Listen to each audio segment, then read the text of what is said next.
Subscribe کریں ہمارے YouTube channel نورانی دنیا کو اور بیل آئیکن کے نوٹیفیکیشن کو آل پہ سیٹ کریں تاکہ ہمارے آنے والی ویڈیو کی نوٹیفیکیشن آپ تک سب سے پہلے پہنچے۔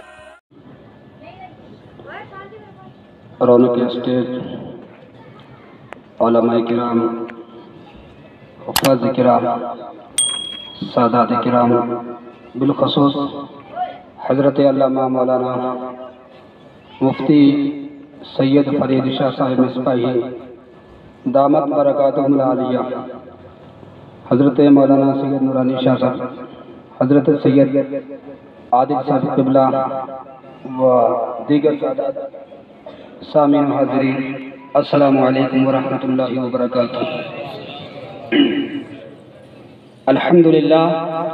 الحمدللہ رب العالمین والعاقبۃ للمتقین والصلاة والسلام علی سید الانبیاء والمرسلین، اما بعد فاعوذ باللہ من الشیطان الرجیم، بسم اللہ الرحمن الرحیم۔ قل ان کنتم تحبون اللہ فاتبعونی یحببکم اللہ ویغفر لکم ذنوبکم واللہ غفور رحیم۔ صدق اللہ مولانا العظیم وبلغنا رسولہ النبی الکریم الامین ونحن علی ذالک لمن الشاہدین والشاکرین والحمدللہ رب العالمین۔ رتبہ بیان کی کراں اس بے مثال دا کہ ثانی نہ کوئی آمنا مائی دے لال دا۔ حضرات گرامی، کچھ عرض و معروض کا سلسلہ شروع کریں۔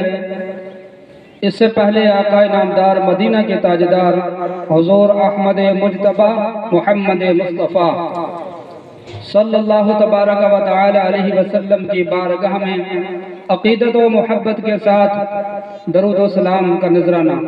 صلی اللہ علیہ یا رسول اللہ وسلم علیکہ یا حبیب اللہ، صلی اللہ علیکہ یا رسول اللہ وسلم علیکہ یا حبیب اللہ۔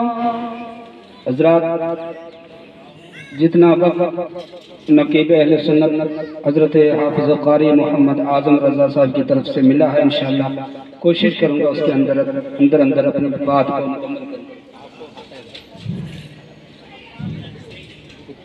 اللہ جل شانہ ارشاد فرماتا ہے، قل، اے محبوب آپ کہہ دیجئے، ان کنتم تحبون اللہ، اگر تم اللہ کی محبت کا دعویٰ کرتے ہو۔ اس آیت کریمہ کا شان نزول یہ ہے کہ حضرت نبی پاک صلی اللہ تبارک و تعالی علیہ وسلم جب مکہ والوں کو دعوت دینے کے لیے تشریف لے گئے، اللہ وحدہ لا شریک کی وحدانیت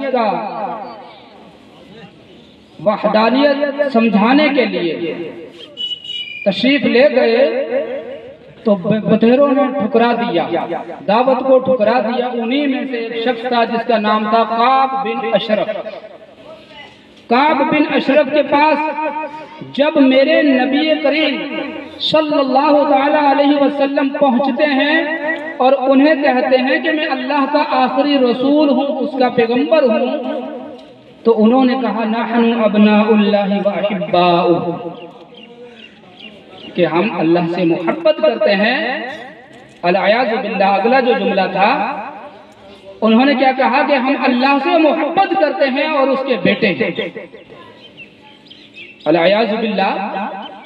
تو جب یہ بات انہوں نے کہی تو اللہ تعالیٰ نے فرمایا، قل، اے محبوب آپ ان سے کہہ دیجئے، اگر تم اللہ کی محبت کا دعویٰ کرتے ہو تو تم اپنے دعوے میں جھوٹے ہو، تمہارے دعوے کو ٹھکرا دیا جائے گا، تمہارے دعوے کو قبول اس وقت کیا جائے گا جب اے محبوب تمہاری غلامی کو اختیار کر لیں۔ اے نبی، جب تمہیں یہ مان لے، جب غلامی کا پٹا اپنے گلے میں ڈال لیں، پھر ان کو کہنے کا حق کہنے کی ضرورت نہیں، بلکہ پھر رب کی طرف سے دو انعام ملیں گے۔ جس نے نبی کی اتباع کی، نبی کی فرما برداری کی، نبی سے محبت کی، اسے دو انعام ملیں گے۔ وہ دو انعام کیا ہیں؟ اللہ فرماتا ہے یحببکم اللہ، پہلے کہتے ہیں ہم اللہ سے محبت کرتے ہیں، مگر نبی کے بن کے تو دیکھو، جب نبی سے محبت کرو گے، نبی کے بن جاؤ گے، اب اللہ اعلان فرما رہا ہے کہ اللہ ان سے محبت کرے گا۔ اور دوسرا انعام کیا ہے کہ اللہ تمہارے گناہ معاف فرما دے گا۔ حضرات گرامی، بندہ مومن کی جو آپس میں محبت ہے وہ اللہ اور اس کے رسول کے لیے، اگر کسی سے نفرت ہے وہ بھی اللہ اور اس کے رسول کے لیے۔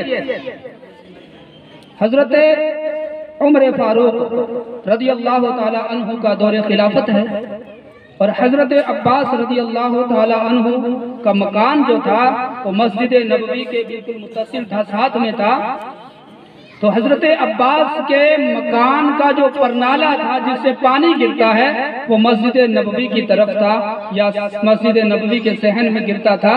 تو لہٰذا لوگوں نے شکایت کی حضرت عمر سے، تو حضرت عمر رضی اللہ تعالی عنہ نے حضرت عباس کی غیر موجودگی میں اس پرنالے کو ہٹا دیا۔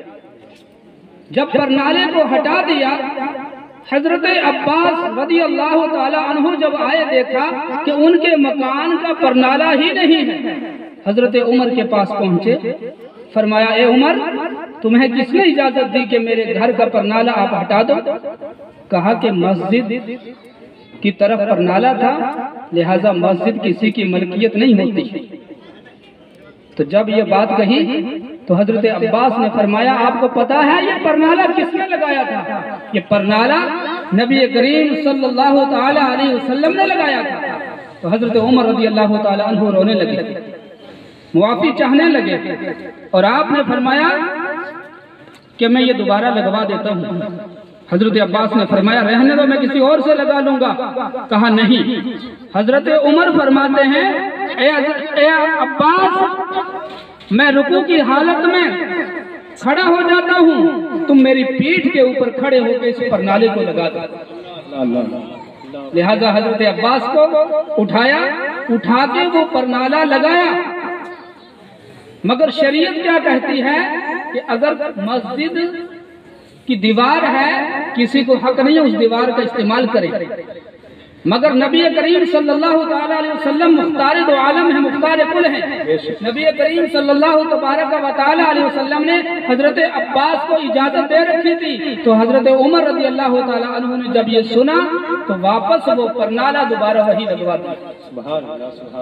حضرات گرامی، جو نبی سے محبت کرتا ہے وہ نبی کی ذات سے بھی محبت کرتا ہے، نبی کے عمل سے بھی محبت کرتا ہے۔ حضرت عثمان غنی رضی اللہ تعالی عنہ نے ایک دن وضو فرمایا، وضو فرما کر ایک جگہ پر تشریف فرما ہوئے اور مسکرانے لگے۔ تو صحابہ سے پوچھا اے میرے ساتھیوں، آپ مجھے یہ نہیں پوچھتے کہ وضو کیوں کیا اور یہاں کیوں بیٹھے اور کیوں مسکرائے؟ پوچھا کیا ماجرا ہے؟ فرمایا کہ میرے نبی اسی طریقے سے ایک مرتبہ وضو کرتے ہیں اور یہاں بیٹھتے ہیں اور مسکراتے ہیں، لہٰذا میں نے اپنے نبی کی سنت کو زندہ کیا۔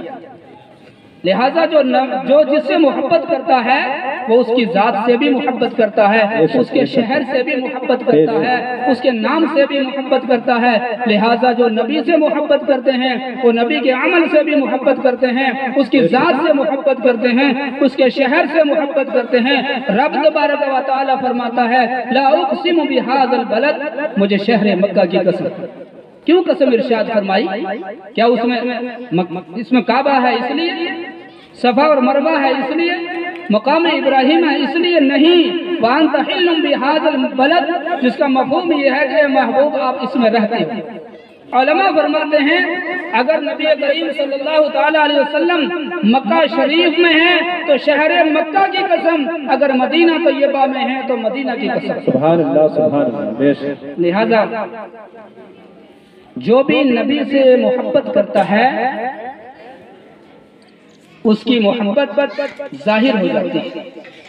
اور جو نبی کے عمل سے محبت کرتا ہے وہ اس کی ذات سے بھی محبت کرتا ہے۔ جو نبی کے عمل سے محبت کرے اور ذات سے محبت نہ کرے اس کا ایمان مکمل نہیں ہو سکتا۔ وہ شخص جو ہے اس کی عبادت قابل قبول نہیں۔ محمد کی محبت دین حق کی شرط اول ہے، اسی میں ہو اگر خامی تو سب کچھ نامکمل ہے۔ عبادتیں، ریاضتیں، روزے، نماز، حج، زکات، میرا رب فرماتا ہے وَقَدِمْنَا إِلَىٰ مَا عَمِلُوا مِنْ عَمَلٍ فَجَعَلْنَاهُ هَبَاءً مَنْثُورًا۔ عبادتوں کو عقارض کر دیا جاتا ہے، ختم کر دیا جاتا ہے۔ جس دل میں نبی کی محبت نہیں اس کی نمازیں قبول نہیں، جس دل میں نبی کی محبت نہیں اس کی کوئی بھی عبادت اللہ کو مقبول نہیں۔ لہذا اگر اللہ کو راضی کرنا چاہتے ہو تو پہلے نبی سے محبت کرو۔ حضرت سلمان فارسی رضی اللہ تعالی عنہ بڑے جلیل القدر صحابی رسول ہیں۔ آپ کو پتا ہے یہ ایک مجوسی کے بیٹے تھے۔ جب حق کی تلاش کے لیے نکلے ایک پادری کے پاس چلے گئے، ان کے پاس جا کر حق کی تلاش کے لیے کچھ سننے لگے۔ ان کے باپ کو جو پتہ چلا تو اس کو گھر سے نکال دیا۔ تو انہوں نے اسی پادری کے پاس کچھ وقت گزارا۔ جب پادری کی وفات کا وقت آیا انہوں نے کہا کہ اب تم جو ہے فلاں مقام پر کسی جگہ کا نام لیا، وہاں چلے جاؤ، وہاں ایک خدا رسیدہ پادری ہے، وہ تمہاری رہبری کرے گا، تمہیں حق کا راستہ بتائے گا۔ لہذا حضرت سلمان فارسی ایک بادشاہ کے بیٹے ہیں، ایک امیر کے بیٹے ہیں، وہاں سے اس پادری کے کہنے پر دوسرے کے پاس جاتے ہیں، جا کر وہاں کچھ وقت گزارتے ہیں کہ ان کے بھی آخری ایام آ جاتے ہیں۔ وہ کہتے ہیں کہ سلمان اب تم جو ہے کسی کے پاس نہ جانا، اب آخری پیغمبر محمد عربی صلی اللہ تعالیٰ علیہ وسلم تشریف لانے والے ہیں، تم کھجوروں والے شہر میں چلے جانا، مدینہ طیبہ میں چلے جانا، وہیں پہ نبی کونین محمد عربی صلی اللہ تعالیٰ علیہ وسلم تشریف لائیں گے۔ لہٰذا جب اس پادری کی وفات ہوئی حضرت سلمان فارسی رضی اللہ تعالیٰ عنہ ایک بازار میں بک گئے اور خریدنے والے مدینہ طیبہ والے تھے۔ جب خریدا مدینہ طیبہ پہنچے، ایک یہودی کے پاس نوکری کرنے لگے کھجوروں کے باغ میں۔ اب انتظار ہے کیونکہ یہ انتظار کی گھڑیاں بہت زیادہ لگتی ہیں۔ حضرت سلمان رضی اللہ تعالی عنہ کو یہ انتظار ہے کہ کب نبی کریم صلی اللہ تعالی علیہ وسلم تشریف لائیں اور میں ان کا دیدار کروں۔ بہت سارے بزرگ، بہت سارے انبیاء کرام یہی تمنائیں کرتے رہے، یا اللہ نبی کریم سے ملا، یا اللہ اس کی امت میں پیدا کر دے۔ تو حضرات گرامی بہت سارے منتظر رہے مگر ملاقات نہ ہو سکی۔ تو حضرت سلمان فارسی رضی اللہ تعالی عنہ کھجوروں کے باغ میں نوکری کر رہے۔ ایک دن آواز آئی طلع البدر علینا، جیسی آواز کانوں میں گونجی آپ چھلانگ لگا کر بھاگنے لگے۔ یہودی نے کہا کہاں جاتے ہو؟ رکو۔ کہا میں بھاگنے والا نہیں، میں واپس آؤں گا تمہارے پاس۔ لہٰذا مجھے جس کی تلاش تھی، جس کی خاطر میں بکتا ہوا یہاں آیا، جس کی محبت کی وجہ سے میں ان کھجوروں والے شہروں میں آیا، اس شہر میں آیا، میں اس کا دیدار کراؤں گا۔ کیونکہ نشانیاں پادری سے پوچھی تھی کہ میں اس میں کیا نشانی دیکھوں، تو پادری نے بتایا کہ تم صدقہ دینا، وہ صدقہ قبول نہیں کریں گے، پھر تم ہدیہ دینا، ہدیہ ٹھکرائیں گے نہیں، پھر ان کے دونوں کندھوں کے درمیان میں مہر نبوت ہوگی۔ لہذا حضرت سلمان فارسی کے ذہن میں وہ تین نشانیاں تھیں۔ حضرت سلمان فارسی رضی اللہ تعالی عنہ کھجور لے کر نبی کی بارگاہ میں پیش کرتے ہیں بانیت صدقہ۔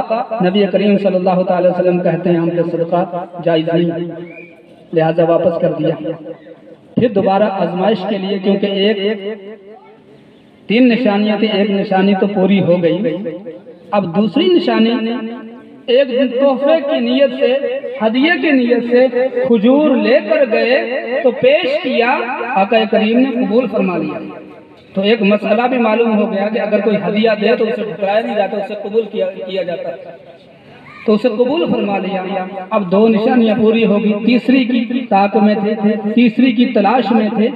ایک دن نبی کریم صلی اللہ تعالیٰ علیہ وسلم کھجوروں کے باغ میں تشریف لے آئے اور آپ صلی اللہ تعالیٰ علیہ وسلم کے اوپر ایک چادر تھی۔ دل میں سوچتے ہیں کہ کاش یہ چادر ہٹ جاتی اور میں مہر نبوت کا دیدار کر لیتا اور میں آخری اور تیسری نشانی کو بھی پا لیتا، کیونکہ نبی جو ہوتا ہے وہ معلم کائنات ہوتا ہے۔ نبی جو ہوتا ہے اس کی تعلیم براہ راست رب تبارک و تعالی فرماتا ہے۔ آپ نے دیکھا قرآن پاک کا نزول، جو حروف کا نزول ہے وہ جبرائیل کے ذریعے سے ہوا، مگر جو معنی ہیں، جو تفسیر ہیں، جو بڑے بڑے علماء ہزاروں لاکھوں کتابیں لکھ کر گئے، یہ کہاں سے ملا؟ نبی کے دروازے سے ملا۔ میرے نبی نے فرمایا میں علم کا شہر، علی اس کا دروازہ، تو وہ شہر علم کے ایک شہر تھے۔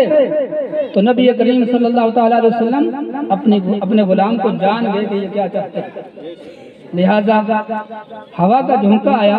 حضرت سلمان نے سوچا کہ ہوا اتنی تیز آتی کہ اس چادر کو ہٹا دیتی اور میں دیدار کر جاتا، مگر پھر ہوا نے کام نہ کیا۔ تو نبی پاک صلی اللہ تعالی وسلم سمجھ گئے میرے عاشق کیا چاہتا ہے، چادر ہٹائی، فرمایا اے میرے عاشق دیکھ لے۔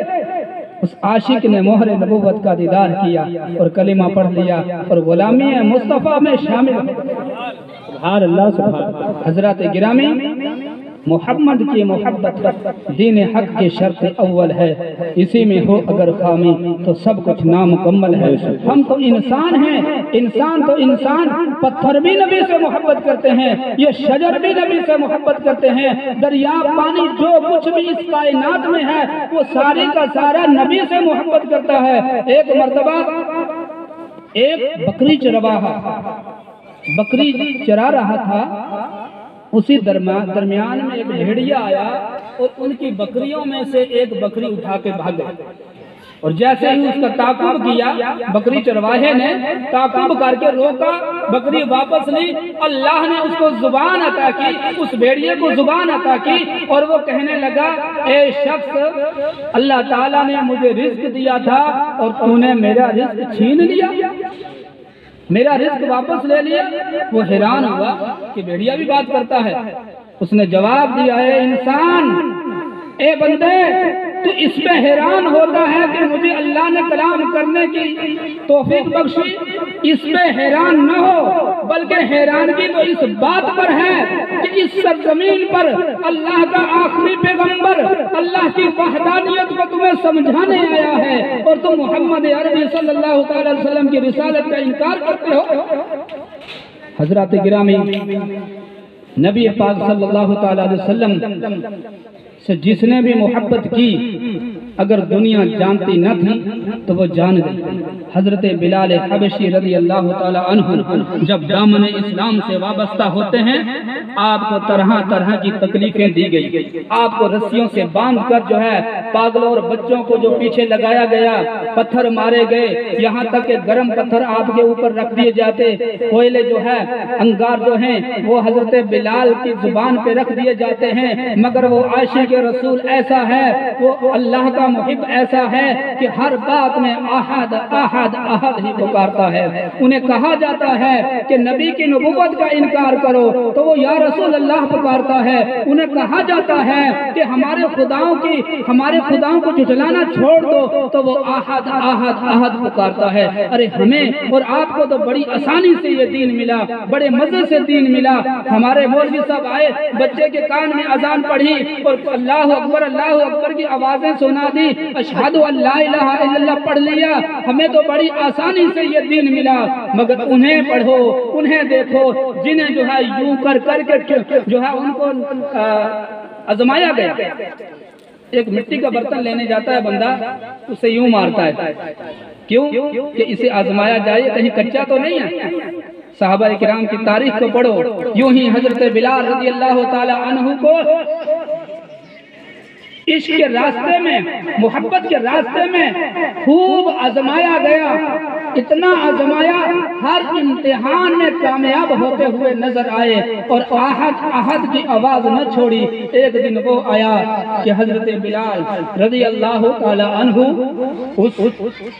ان تکلیفوں سے نجات پا گئے۔ ایک صحابی رسول کائنات صلی اللہ تعالی علیہ وسلم کی بارگاہ میں عرض کرتے ہیں، یا رسول اللہ ہمیں بہت تکلیفیں دی گئی، یا رسول اللہ سیخیں گرم کر کر کے ہمارے سر میں لگائی گئی۔ تو نبی پاک نے فرمایا، اے میرے صحابی اللہ کی بارگاہ میں شکوہ نہ کر، اللہ کی بارگاہ میں شکوہ نہ کر۔ اگر جو ہے تمہیں تیز دھار ہتھیار سے کاٹا جائے، آری سے چیرا جائے، پھر بھی اف تک مت کرو، اللہ کی ناشکری نہ کرو۔ آج ہمارے پاس سب کچھ ہے مگر پھر بھی ہم اللہ کی ناشکری کرتے ہیں، اور دعویٰ کیا ہے؟ ہم ہیں نبی سے محبت کرنے والے۔ نمازوں کا پتہ نہیں، روزے کا پتہ نہیں، ہمارا جو امام ہے وہ محب نبی ہے یا نہیں، حافظ قرآن ہے، نماز پڑھ لو ہماری تو ہو گئی، یہ نہیں پتا کہ یہ نبی سے محبت کرتا بھی ہے یا نہیں، یہ نبی پہ صلاۃ و سلام پڑھتا بھی ہے یا نہیں، ارے یہ نہیں دیکھا جاتا۔ ایک غالباً حضرت عمر رضی اللہ تعالی عنہ کے پاس کسی نے بتایا کہ ایک امام ہے وہ ایک ہی سورت پڑھتا ہے، غالباً عبس و تولی، ایک ہی سورت پڑھتا ہے۔ تو جب بات حضرت عمر تک پہنچی تو حضرت عمر نے فرمایا کہ ان کو قتل کر، کیونکہ اس کا ارادہ کیا تھا؟ اللہ کے نبی کی گستاخی کرنا، اللہ کے نبی کی گستاخی کی نیت سے ایک ہی سورت کو پڑھتا تھا۔ تو لہذا حضرت عمر رضی اللہ تعالی عنہ اتنے بہترین خلیفہ تھے اور ان کی حکمرانی مسلمانوں کے دلوں پر بھی تھی۔ آپ کہیں گے یہ کیسے ہو سکتا ہے؟ حضرات گرامی، حضرت عمر فاروق رضی اللہ تعالی عنہ وہ ہستی ہیں کہ جن سے شیطان بھی ڈرتا ہے۔ حضرت فاروق اعظم رضی اللہ تعالی عنہ کے دور میں ایک جنگ ہوتی ہے، اور اس جنگ میں عین جمعہ کے وقت وہ جنگ ہو رہی ہے، اور حضرت عمر فاروق رضی اللہ تعالی عنہ جمعہ کا خطبہ ارشاد فرما رہے ہیں۔ تو اچانک کہا، اے ساریہ پہاڑ کی طرف ہٹ جا، اے ساریہ پہاڑ کی طرف ہٹ جا۔ 3 مرتبہ یہ آواز لگائی، صحابہ کرام حیران ہوئے۔ جب نماز سے فراغت ہوئی اس کے بعد پوچھا، یا رسول اللہ صلی اللہ علیہ وسلم، یا امیر المومنین، آپ نے جو ہے خطبہ کے دوران یہ جو جملے کہے اس کا کیا مقصد؟ حضرت عمر نے فرمایا کہ میں نے ملاحظہ کیا، میں نے دیکھا کہ ساریہ جو ہیں ان قریب وہ اغیار کے گھیرے میں آ گئے، دشمنوں کے گھیرے میں آ گئے، تو میں نے انہیں آواز لگائی، اتنی دور ہے، آواز لگائی کہ تم پہاڑ کی طرف ہٹ جاؤ، پہاڑ کی طرف ہٹ جاؤ۔ لہذا ساریہ پہاڑ کی طرف جو ہی ہٹا، اللہ نے ان کو فتح عطا کر دیا۔ حضرات گرامی، صحابہ کرام نے وہ بات نوٹ کر لی۔ ساریہ جب واپس آئے، آ کے پوچھا کہ تمہارے ساتھ کیا معاملہ ہوا؟ کہا کہ عین جمعے کا وقت تھا، میں دشمنوں کے گھیرے میں آ چکا تھا، دشمن اغیار میرے چاروں طرف تھے، مجھے حضرت عمر فاروق کی آواز سنائی دی، میرے کانوں میں آواز پڑی ہے ساریہ پہاڑ کی طرف ہٹ جا، تو میں پہاڑ کی طرف ہٹ گیا، اللہ نے مجھے فتح و نصرت عطا کی۔ حضرات گرامی، کی محمد سے وفات ہونے تو ہم تیرے ہیں، یہ جہاں چیز ہے کیا لوح و قلم تیرے ہیں۔ آخری ایک بات، نبی کریم صلی اللہ تعالی علیہ وسلم سے محبت کرو۔ نبی کریم صلی اللہ تعالی علیہ وسلم ہمارے ظاہر کو بھی اچھا کر دیں گے، ہمارے باطن کو بھی اچھا کر دیں گے۔ ایک غلام جو کہ پانی کا مشکیزہ لیے ہوئے عرب کے ریگستان میں مسافر تھا، جا رہا تھا، صحابہ کرام نبی کریم صلی اللہ تعالی علیہ وسلم کے ساتھ سفر میں تھے۔ دوران سفر پانی نہ ملنے کی وجہ سے قافلہ پریشان ہو گیا، قافلہ پریشان ہو گیا، جانور پریشان پانی کے بغیر۔ تو عرض کی، یا رسول اللہ صلی اللہ تعالی علیہ وسلم، پانی نہ ملنے کی وجہ سے ہمارے حلق خشک ہو چکے ہیں، ہمارے جانور بھی پریشان ہیں۔ تو میرے نبی نے کیا فرمایا؟ اس پہاڑ کے اس طرف کیا فرمایا؟ آج لوگ کہتے ہیں نبی کو تو پیٹھ کے پیچھے کا پتہ نہیں. نبی نے فرمایا اس پہاڑ کے اس طرف ایک کالا حبشی پانی کا مشکیزہ لیے ہوئے جا رہا ہے، اسے میرے پاس لے آؤ. لہذا دو صحابی گئے، جا کے اسے کہا کہ تمہیں ہمارا نبی بلاتا ہے. اس نے کہا نہیں، میں تو نہیں جانتا کون ہے نبی، کون ہے تمہارے محمد، میں تو نہیں جانتا. البتہ میں اتنا جانتا ہوں، میں نے اپنے وقت مقررہ پر اپنے آقا کے پاس پہنچنا ہے، یہ اونٹ اور یہ پانی وہاں پہنچانا ہے. تو لہذا صحابہ کرام نے ان کو جو ہے زبردستی نبی کریم کی بارگاہ میں لا کھڑا کیا. جب وہاں لا کھڑا کیا، آقا کریم نے ارشاد فرمایا اے میرے غلاموں، مشکیزے سے پانی لے لو، اپنے اپنے مشکیزے بھر لو، جانوروں کو پلا لو. مشکیزے بھر لیے گئے، جانوروں کو پلایا گیا. وہ جو کالا حبشی تھا وہ جہاں پہ دیکھتا کہ کہیں میرا پانی نہ کم ہو جائے، لہذا پانی ویسے کا ویسا ہی. اب عرض کی اجازت ہے؟ بولے ہاں اجازت ہے. آگے بڑھتے ہیں، پھر مڑ کے پیچھے دیکھ لیتے ہیں، کیونکہ جسے نگاہ مصطفیٰ چن لے، جسے نگاہ مصطفیٰ پسند فرما لے، پھر وہ اللہ کی بارگاہ کا مقبول ترین بندہ بن جاتا ہے. تھوڑا سا آگے چلتے ہیں، مڑ کے پیچھے دیکھتے ہیں، آگے چلتے ہیں، مڑ کے پیچھے. کہتے ہیں لجپال پریتاں دے توڑ دینی، لجپال پریتاں دے توڑ دینی، جدی باں بڑھ لیندے انہوں چھوڑ دینی. کہا یا رسول اللہ صلی اللہ تعالیٰ علیہ وسلم، کیا میں پیاسا ہی چلا جاؤں؟ سارے لوگوں نے پانی پی لیا، مشکیزیں بھر لیے، سیراب ہو گئے، تو میں پیاسا چلا جاؤں؟ تو آقا نے فرمایا اے غلام قریب آ. اس نے کلمہ پڑھا. آقا کریم نے اپنا نورانی ہاتھ جو رکھا اسے ظاہراً باطناً نور والا کر دیا. کالا تھا وہ گورا ہو گیا. اب وہ جاتا ہے اپنے آقا کے پاس، مشکیزہ وہی، اونٹ وہی، غلام وہی، مگر اب رنگ تبدیل ہے. آقا کے پاس پہنچا تو آقا نے کہا تو کون ہے؟ کہا میں تو تمہارا غلام ہوں. کہا نہیں، تو ہمارا غلام کہاں؟ ہمارا غلام تو کالا تھا تو گورا ہے، مشکیزہ میرا ہے، اونٹ میری ہے، میرا غلام نہیں ہے. اس نے کہا بانیے میں تیرا ہی غلام ہوں. کہا اگر تم میرا غلام ہے بتا کس نے یہ رنگ چڑھا دیا تجھے؟ کہا تھوڑی دیر ہوئی میں نے ایک کالیاں زلفاں والا ملیا، یہ کالیاں زلفاں والا ملیا، انہیں میں نے ظاہراً باطناً نور والا کر دیتا.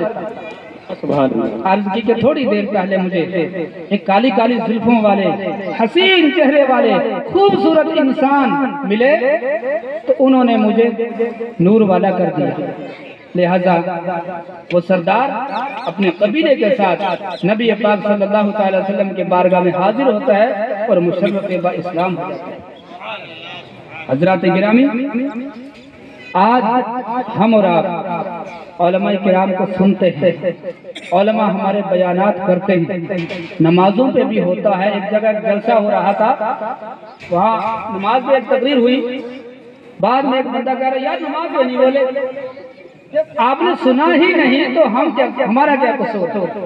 نمازوں پہ بھی تقریریں ہوتی ہیں، محبت رسول پہ بھی تقریر ہوتی ہے، اولیاء کرام کی شان بھی بیان کی جاتی ہے، کیونکہ جو اصل ایمان والا اور اصل نمازی ہوتا ہے اس کے اندر اللہ اور اس کے رسول کی محبت لازمی ہے، اولیاء کرام کی محبت لازمی ہے، علماء کی محبت لازمی ہے، سادات کی محبت لازمی ہے. اگر ہم ان چیزوں کو چھوڑ کر خالص اسے نمازی کا درس دیں گے تو ہو سکتا ہے وہ کسی دوسرے ٹولے میں چلا جائے.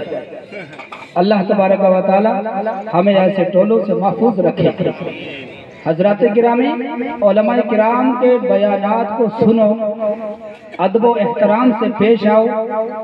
نعت خواہ حضرات، کیونکہ بہت سارے لوگ کہتے ہیں گیت گاتے ہیں، گیت گاتے ہیں.